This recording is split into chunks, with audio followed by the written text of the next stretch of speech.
Bismillahirrahmanirrahim. Assalamualaikum warahmatullahi wabarakatuh. Kita bertemu lagi dengan channel kesayangan kita, Mas WTP, channel yang membahas masalah seputar kesehatan, gagal ginjal, dan cuci darah. Tetapi sebelum melanjutkan menonton video ini, bagi teman-teman yang belum subscribe, silakan untuk memencet tombol subscribe dan membunyikan lonceng notifikasinya sehingga bisa mendapatkan informasi-informasi terbaru dari video saya. Semoga teman-teman semua selalu dalam keadaan sehat dan tetap semangat dalam melakukan kegiatan dan aktivitas sehari-hari. Pada kesempatan ini, izinkan saya untuk membahas masalah kenapa setelah HD atau setelah cuci darah kita merasa atau pasien merasa lemas atau tidak bertenaga. Sebelumnya perlu kita ketahui bahwa selama proses cuci darah atau selama proses HD itu adalah membuang kelebihan cairan dalam tubuh, berikut sampah-sampahnya juga mineral-mineral yang ada dalam tubuh. Jadi ketika proses cuci darah, pada proses pencucian itu adalah membuang cairan dan membuang sampah-sampah seperti ureum dan kreatin. Tetapi sebagai efeknya juga ada mineral-mineral atau nutrisi yang ada dalam tubuh kita juga ikut terbuang seperti natrium, kalium, glukosa atau gula juga ikut terbuang. Ibarat kita mencuci pakaian yang terkena lumpur, jadi ketika pada saat proses pencucian otomatis lumpur akan terbuang. Tetapi ada efek samping juga, yaitu warna pada serat pakaian juga ada yang ikut luntur. Warna pada serat pakaian itu bisa kita ibaratkan sebagai nutrisinya, sedangkan lumpur itu memang sampah yang harus dibuang. Jadi mengapa kita merasa lemas atau tidak bertenaga setelah menjalani cuci darah? Pasien yang datang waktu cuci darah itu mempunyai keadaan yang berbeda-beda. Ada yang datang dengan kadar nutrisi dalam tubuhnya sudah cukup, sudah sarapan, sudah siap untuk menjalani cuci darah.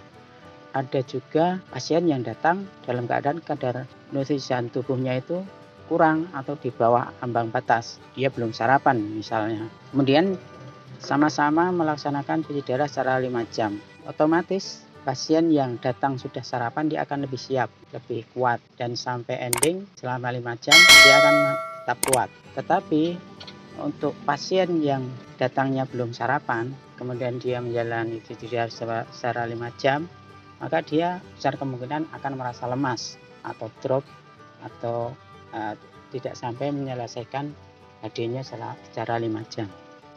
Jadi ketika cadangan nutrisi kita itu sedikit atau tidak ada cadangan nutrisi, maka bisa dipastikan tubuh kita akan merasa lemas atau tidak bertenaga.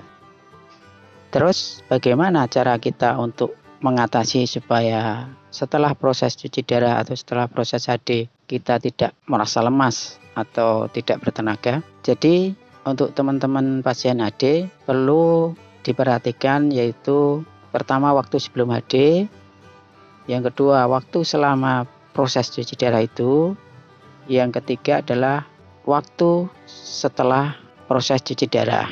Yang pertama adalah waktu sebelum proses cuci darah atau waktu sebelum HD. Usahakan untuk sarapan atau makan yang cukup. Kemudian hindari aktivitas-aktivitas fisik yang terlalu berat yang nanti membuat efek kecapean. Itu yang perlu diperhatikan pada waktu sebelum menjalani HD. Kemudian yang kedua yang perlu diperhatikan adalah waktu selama proses cuci darah. Jadi selama proses cuci darah 4,5 sampai 5 jam itu sebaiknya kita tidak mengkonsumsi makanan-makanan yang terlalu berat dan banyak jumlahnya. Karena ketika kita makan makanan yang berat dan dalam jumlah yang banyak, otomatis akan membebani pada sistem pencernaan kita. Sedangkan ketika sistem pencernaan kita terbebani, dia akan mengambil energi cadangan yang ada dalam tubuh kita.